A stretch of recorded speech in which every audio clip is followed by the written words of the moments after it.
رب العالمين الصلاة والسلام على رسول الله محمد وعلى آله وصحبه أجمعين. السلام عليكم ورحمة الله وبركاته.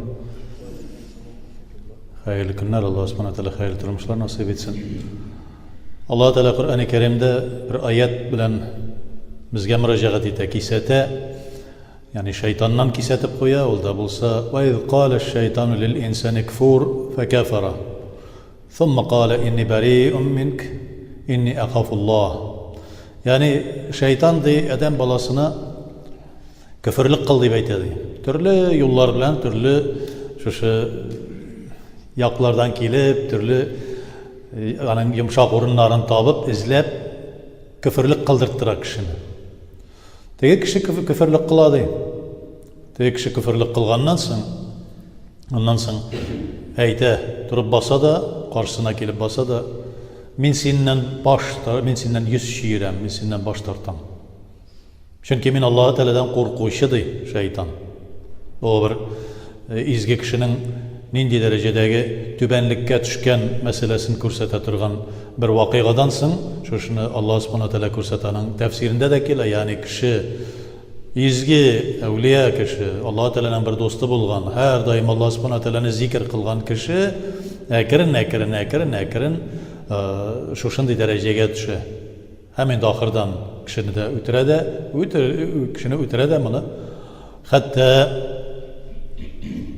yüzüne göre bir cezağa tartırga deyip alıp barganda meydanda şu vakitte şeytan aytı, sen mena iman getirsen, Allah Teala'dan baş tartsan, küfürlük kılsan, men seni kutkaram dey, dardan, asırga alıp baralar, darga. Şu vakitte baş tartı, men sana iman getirdim dey. Şundan soň Allah subhanahu teala'ga bir dua kıla şeytan, men dey, ya Rabbim, men bunu kuturtmadım. Bu özü küfürlük kıldı. Men senden korkuşamın ya Rabbim dey. Mana şu şayet şu vakitte kele.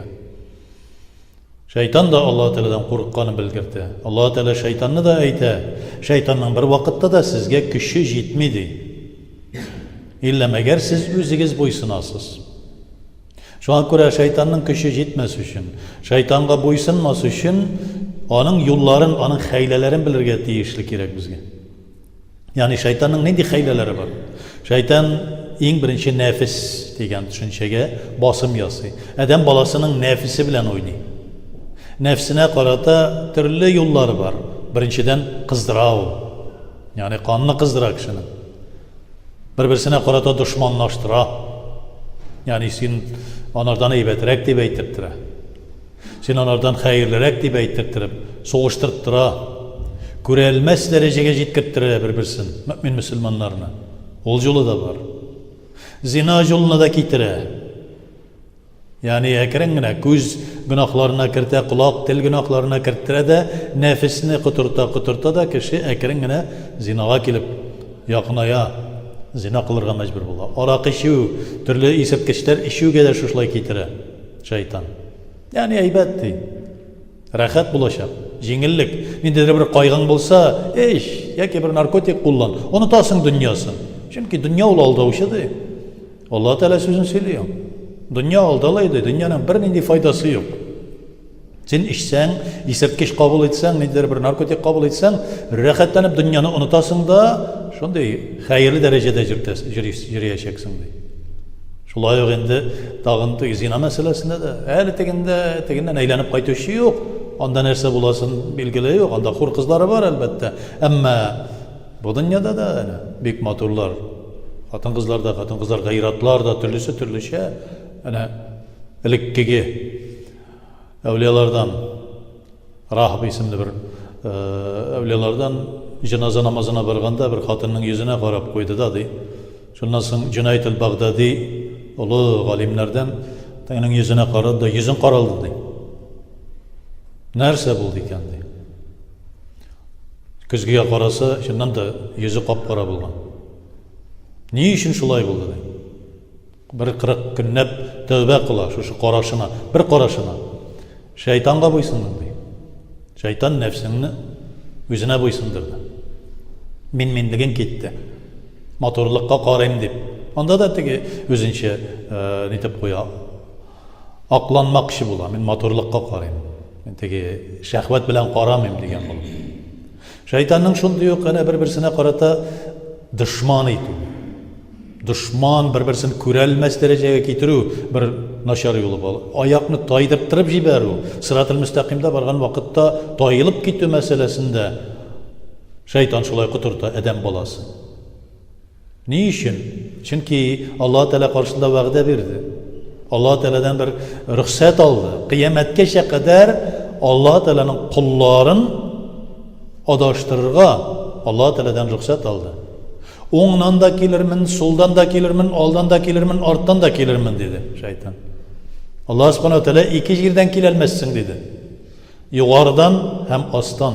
Ягъни югарыда дуга кылып, дугага кул күтәреп дуга кылган вакытта киләлмәссең диде адәм баласына.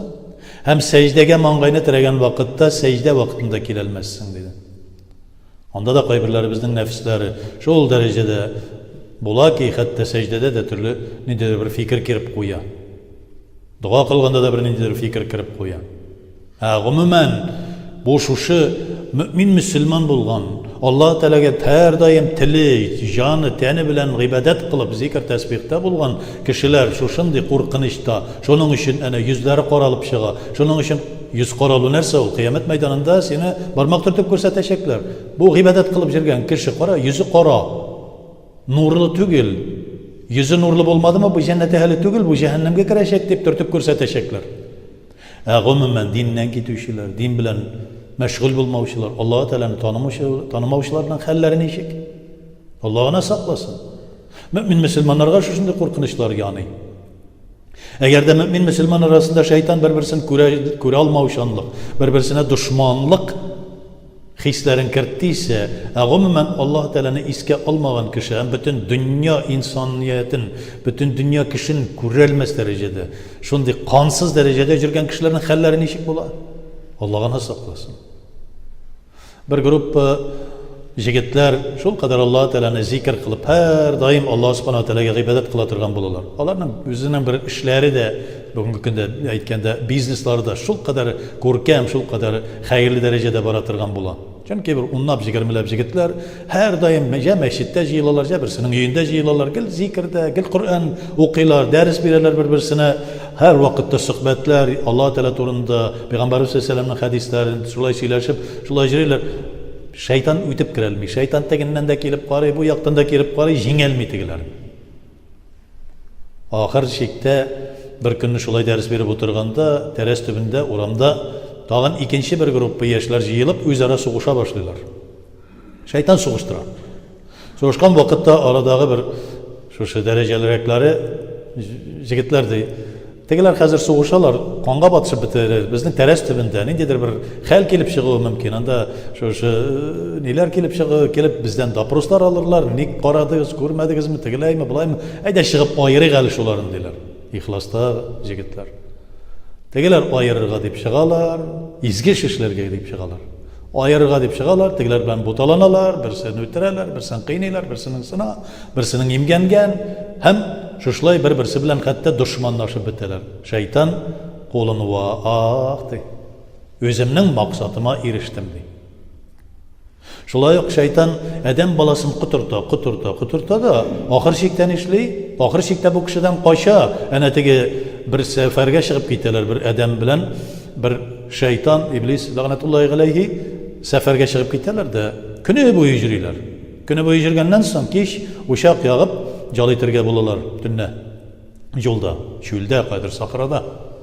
Һәм теге кеше җылынып утырырга дип костер янына, учак янына килеп утыра, шайтан әйберләрен күтәреп әллә кая китә, җиракка ук китә. Нигә анда китәсең ди, җылы монда бит, анда салкын, туңачаксың ди, ишәячәксең. Юк ди, иблис әйтә. Мин ди үз гомеремдә бер тапкыр Аллаһ Тәаләнең кушканына тискәрләндем ди. Тискәрләндем, тыңламадым. Аллаһ Тәаләнең бер шушындый сәҗдә кылмадым ди. Аллаһ Субханаһу Тәалә әйткән сүзенә бер гасый булдым. Тискәрлегем аркасында. Шуның өчен мәңгелек җәһәннәмгә лаеклы булдым ди. Син көне буена бер намаз кылмадың ди. 5 вакыт намазның берсен бер кылмадың ди. Белә турып. Син миннән 5 тапкырга кабахәтрәк ди. Мине шушындый мәңгелеккә Аллаһ Субханаһу Тәалә газапка дучар итте бер тискәрлегем өчен. Minligim үшін. Сен көре тұрып қылған günahың үшін сені не эшләтәчәк? Мен сеннән качам ди. Инни бариун минк. Инни ахафуллаһ. Мен сеннән качам, йөз ширәм. Сен кабахатсың. Шайтан әйтә, сен кабахатсың ди шундый кешегә. Аллаһ Тәгаләгә günah кылган кешегә. Ягъни шайтан үзе кутырта, ләкин шайтан Аллаһ Тәгаләдән курка да. Шуны да белергә кирәк. Фақат бары тик Аллаһ Субханаһу Тәгалә белән бер килешү төзегән. Мин синең кулларыңны юлдан яздырам дип. Әллә мәгәр ди Аллаһ Тәгалә әйтә, ихлас булган кулларымны юлдан яздыра алмассың ди. Ихласлыклары нидән билгеле? Алар иренмичә 5 тапкыр намазларын үтиләр, уразаларын тоталар, үстәмә нәфилләрен дә укыйлар, җәмәгатьтән аерылмыйлар. Алар чөнки җәмәгать арасына керә алмыйм ди шайтан әйтә. Алар гыйлем өйрәнәләр. Чөнки галимнән курка шайтан. Әнә бер мәчет Җунайт ал-Багдади мәчеткә бара да, мәчет тирәсендә тыз-быз мәчет капка төбендә бер шайтан йөри. Шайтанны таный, нишләп болай тыз-быз йөрисең монда ди. Анда мәчет эчендә бер йөзләп кеше намаз укый ди, наданнар ди. Намазларын теге белеп белмичә шунда апын-типен укыйлар ди. Сен кер, алай бу ник кермисең ди, аларны адаштырырга. Юк ди, анда бер галим утырып тора ди, йокымсырап. Шунысыннан куркам ди.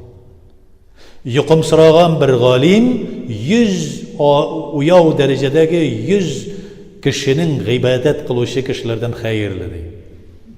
Куркыныч шайтанга. Гыйлем өйрәнергә кирәк, шайтанның хәйләләрен белергә кирәк.